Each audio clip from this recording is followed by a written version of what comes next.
Hello दोस्तों, नमस्कार। स्वागत है आप सभी का एजुकेशन मंत्रा में। दोस्तों, इस वीडियो में हम बात करने वाले हैं बहुत सारी इंपॉर्टेंट अपडेट्स जो संबंधित हैं प्राथमिक शिक्षक भर्ती और साथ ही साथ लेखपाल भर्ती, सीटेट और योगी सरकार की कैबिनेट बैठक और साथ ही साथ अन्य प्रतियोगी परीक्षाओं से। तो दोस्तों, वीडियो में आगे बढ़ें इसके पहले एक छोटी सी इन्फॉर्मेशन। आज हम बात करेंगे सीटेट 2022 की बेस्ट बुक के बारे में जो चक्षु पब्लिकेशन की है। इस पुस्तक की अगर खास बात करें तो ये सीटेट के नवीनतम पाठ्यक्रम पर आधारित है। 3000 से अधिक बहुविकल्पीय प्रश्नों को अध्यायवार व्याख्या सहित उपलब्ध करवाया गया है। 4 सॉल्व्ड पेपर भी उपलब्ध करवाए गए हैं। ये पुस्तक आपको ऑनलाइन और ऑफलाइन दोनों मोड में अवेलेबल है। ऑनलाइन के लिए लिंक डिस्क्रिप्शन बॉक्स में है। ऑफलाइन के लिए किसी भी नज़दीकी बुक स्टॉल पर कांटेक्ट कर सकते हैं। इतना ही नहीं, चक्षु पब्लिकेशन की तरफ से सीटेट स्टडी गाइड के साथ ही साथ सीटेट का प्रैक्टिस सेट भी उपलब्ध करवाया जाता है, जिसमें 2000 से अधिक बहुविकल्पीय प्रश्न हैं, 7 सॉल्व्ड पेपर हैं, 10 प्रैक्टिस सेट भी उपलब्ध करवाए गए हैं, जिनकी मदद से आप अपनी प्रिपरेशन को और भी ज़्यादा मजबूत कर सकते हैं। तो देर किस बात की, चक्षु पब्लिकेशन की बेस्ट बुक के साथ सीटेट 2022 को क्रैक। दोस्तों, देखा जाए तो कल की डेट में योगी सरकार की कैबिनेट बैठक जो है वो खत्म हो चुकी है और इसमें बहुत सारे जो अहम फैसले हैं वो लिए गए हैं। यहाँ पर दोस्तों देख भी सकते हैं, कैबिनेट ने 20 निकायों का सीमा विस्तार किया है। 200 पालिका परिषद अब प्रदेश में हुई हैं और यूपी में 18 नई नगर पंचायतें बनेंगी। 100 विकास खंडों में रखे जाएंगे शोधार्थी, 30,000 रुपये महीना मिलेगा। दोस्तों, योगी सरकार राज्य के 100 आकांक्षात्मक विकास खंडों में शोधार्थियों को चयन कर उन्हें 30,000 रुपये प्रतिमाह देगी। कैबिनेट ने मंगलवार को नियोजन विभाग के इस प्रस्ताव को मंजूरी दे दी है। मुख्यमंत्री फेलोशिप कार्यक्रम के तहत शोधार्थी इन विकास खंडों में योजनाओं का सर्वेक्षण, अध्ययन, प्राथमिक आंकड़ों का संकलन, अनुश्रवण का काम करेंगे और शोधार्थी को पारिश्रमिक के अतिरिक्त भ्रमण के लिए 10,000 रुपये प्रतिमाह का भुगतान किया जाएगा। तो दोस्तों, नियोजन विभाग की वेबसाइट पर ऑनलाइन आवेदन करना होगा। प्रमुख शिक्षण संस्थानों से प्रथम श्रेणी या न्यूनतम 60% के साथ स्नातक अथवा उच्च योग्यता अगर आपके पास है तो आवेदन कर सकते हैं। आवेदकों के पास सूचीबद्ध किसी भी क्षेत्र में प्रासंगिक अनुभव होना चाहिए।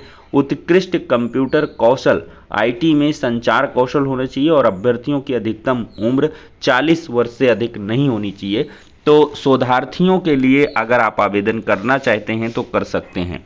दोस्तों, योगी सरकार ने निकाय चुनाव से चंद महीने पहले 18 नई नगर पंचायतें बनाने के साथ ही 18 नगर पंचायतों और 2 नगर पालिका परिषद का सीमा विस्तार भी कर दिया है।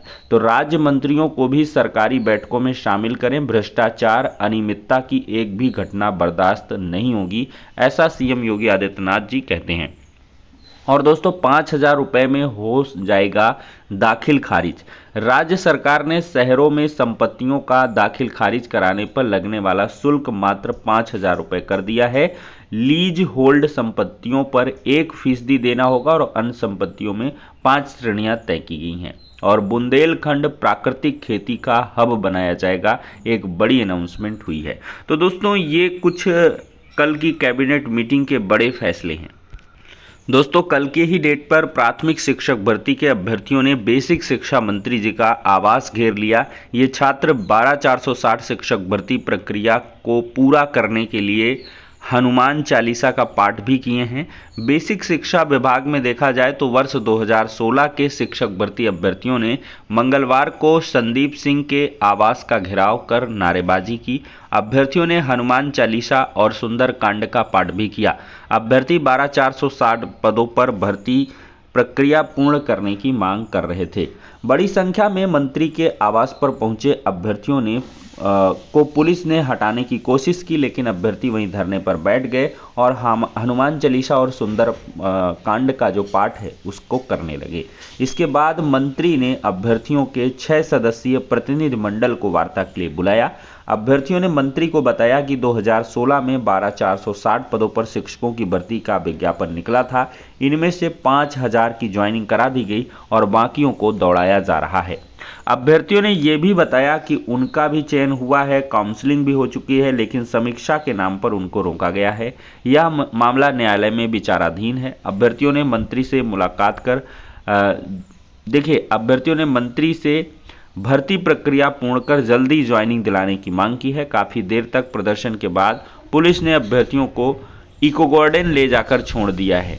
प्रदर्शन में ये सब छात्र शामिल रहे। तो दोस्तों देख सकते हैं कितना लंबा संघर्ष है। 2016 की भर्ती है, 5 साल का जो समय है वो बीत गया है, लेकिन अभी तक ये भर्ती प्रक्रिया न्यायालय में है। और इसी के साथ एक भर्ती आई थी 12460 के साथ 4000 उर्दू भर्ती, उसका तो नाम ही लगभग खत्म हो चुका है। सुप्रीम कोर्ट में केस था, पता नहीं हाई कोर्ट से डिवीजन बेंच से गुजरता हुआ सुप्रीम कोर्ट पहुंचा था। सरकार ने विज्ञापन ही निरस्त कर दिया था कि हमको करना ही नहीं, उर्दू भर्ती की आवश्यकता ही नहीं है, और फिर से इस भर्ती का पता नहीं चला। और यहाँ पर दोस्तों 12460 एक भर्ती है जिसका लगभग 4 से 5 हज़ार अभ्यर्थियों का चयन हुआ, लेकिन बाकी पद अभी भी खाली पड़े हुए हैं। इन पर कोई भी अभी तक जो है निर्णय नहीं हो पाया है। कोर्ट की पेचीदगी में भर्ती फंसी हुई है। और दोस्तों एक बड़ी अपडेट, मनोरंजन कर निरीक्षक संवर्ग मृत घोषित कर दिया गया है। अब इसमें नई भर्तियां नहीं होंगी, मतलब एक भर्ती और यहां से गई। दोस्तों राज्य सरकार ने मनोरंजन कर से राज्य कर विभाग में विलय किए गए कर्मियों की सेवा संबंधी विसंगतियों को दूर करने के लिए प्रस्ताव आमेलन नियमावली को मंजूरी दे दी है। इस नियमावली के लागू होने के बाद देखा जाए तो दोस्तों जो है मनोरंजन कर निरीक्षक संवर्ग मृत माना जाएगा, लेकिन इन पदों पर कार्यरत कर्मियों को पदोन्नति और अन्य सेवाओं का लाभ समय समय पर दिया जाएगा। वहीं अब नई भर्तियां भी नहीं होंगी। नियमावली लागू होने की तिथि से इस विभाग से आने वाले कर्मियों की वरिष्ठता भी निर्धारित की जाएगी। मतलब एक जो मामला था कि यहाँ पर भर्तियां होंगी, तो अब ये भी बंद हो गया काम। राज्य संपत्ति विभाग के स्टोर कीपरों की प्रोन्नति का रास्ता साफ हो गया है दोस्तों। और साथ ही साथ हम अगर देखें तो 12 चरणों में हो सकती है पॉलिटेक्निक की काउंसलिंग। पॉलिटेक्निक की प्रवेश परीक्षा में शामिल न होने वाले छात्रों को भी जो है दाखिले में मौका मिल सकता है। अब दोस्तों आप यहाँ पर देख रहे हैं टीटी से होगी शिक्षक भर्ती, बदलाव हुआ है। जी हाँ दोस्तों, हम बात कर रहे हैं मदरसा भर्ती की। मदरसा भर्ती में जो शिक्षक भर्ती करने का रास्ता है वो साफ हो गया है। अब टीटी के आधार पर ही भर्तियां होंगी। आज के समाचार पत्र में दिया है दोस्तों, मदरसा शिक्षक भर्ती एमटीटी से होगी। उत्तर प्रदेश मदरसा शिक्षा परिषद के चेयरमैन डॉक्टर इफ्तिकार जावेद ने स्पष्ट किया है कि परिषद द्वारा मदरसा शिक्षक पात्रता परीक्षा यानी कि एमटीईटी का आयोजन होगा और इसे लागू करने से पूर्व मदरसा नियमावली में संशोधन करना होगा। मदरसा बोर्ड के जिम्मेदार नियमावली में संशोधन पर लगातार अध्ययन कर रहे हैं। मंगलवार को जारी बयान में उन्होंने कहा कि आगामी बोर्ड की बैठक में नियमावली में संशोधन के प्रस्ताव पर विस्तृत चर्चा होगी। तो दोस्तों अब स्पष्ट है कि मदरसा जो शिक्षक भर्ती है वो एमटीईटी के आधार पर होगी, मतलब एमटीईटी के बेस पर ही इस भर्ती को किया जाएगा। दोस्तों देखा जाए तो न्यू एजुकेशन पॉलिसी जो है उसके अकॉर्डिंग उत्तर प्रदेश में भी कुछ बड़े बदलाव हो सकते हैं और टीटी के अंकों को प्राथमिकता दी जा सकती है। ये एक खबर है, एक अधिकारी का कहना है कि इस पर जो है काम चल रहा है और इसका प्रपोजल बना करके शासन स्तर को भेजा जाएगा।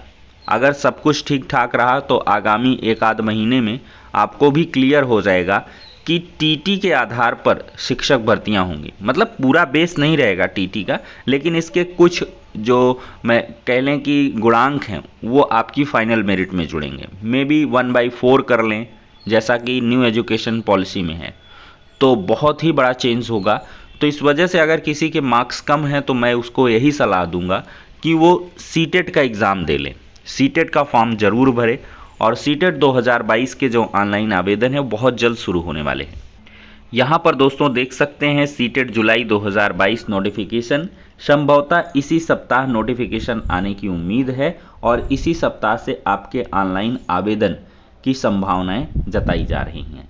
तो दोस्तों यहाँ 20 से 25 लाख छात्र सीटेट का एग्ज़ाम देंगे और इसी हफ्ते यानी कि सैटरडे तक में, शनिवार तक में जो आपके आवेदन हैं वो शुरू हो सकते हैं। अब दोस्तों हम राजस्थान के रीट की बात करेंगे। यहाँ पर 23 और 24 जुलाई को एग्ज़ाम होगा।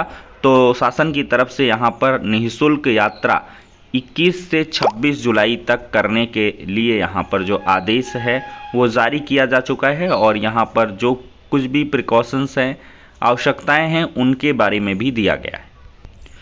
दोस्तों यहाँ पर गृह विज्ञान की पढ़ाई नहीं है, लेकिन असिस्टेंट प्रोफेसर की भर्ती हो गई। ये फर्रुखाबाद के लक्ष्मी यदुनंदन महाविद्यालय कायमगंज का मामला है।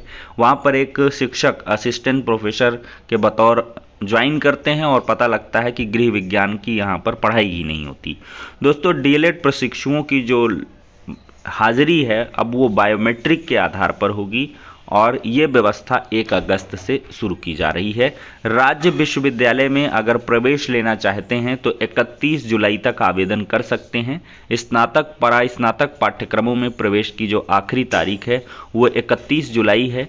कुछ बोर्डों के परिणाम नहीं आए हैं, इसको लेकर यह निर्णय लिया गया है। दोस्तों अगर आप अतिथि प्रवक्ता के लिए आवेदन करना चाहते हैं तो कर सकते हैं। इलाहाबाद विश्वविद्यालय में शैक्षिक सत्र 2022-23 में अतिथि प्रवक्ता भर्ती की प्रक्रिया शुरू हो गई है। विधि संकाय के अंतर्गत संचालित होने वाले बीए एलएलबी यानी कि 5 वर्षीय इंटीग्रेटेड में अतिथि प्रवक्ता और प्रोफेशनल एक्सपर्ट के लिए आवेदन मांगे गए हैं। अंतिम तिथि 2 अगस्त है। महिला अभ्यर्थियों के लिए आवेदन शुल्क नहीं लगेगा। विश्वविद्यालय की ओर से जारी नोटिफिकेशन के अनुसार गेस्ट फैकल्टी के 6 पदों के लिए विज्ञापन जारी किया गया है। दोस्तों सेना भर्ती में जाति प्रमाण पत्र पर सियासत तेज हो गई है। सरकार ने आपके आरोप को खारिज किया है और उन्होंने कहा है कि सेना भर्ती की व्यवस्था अभी भी पुरानी है।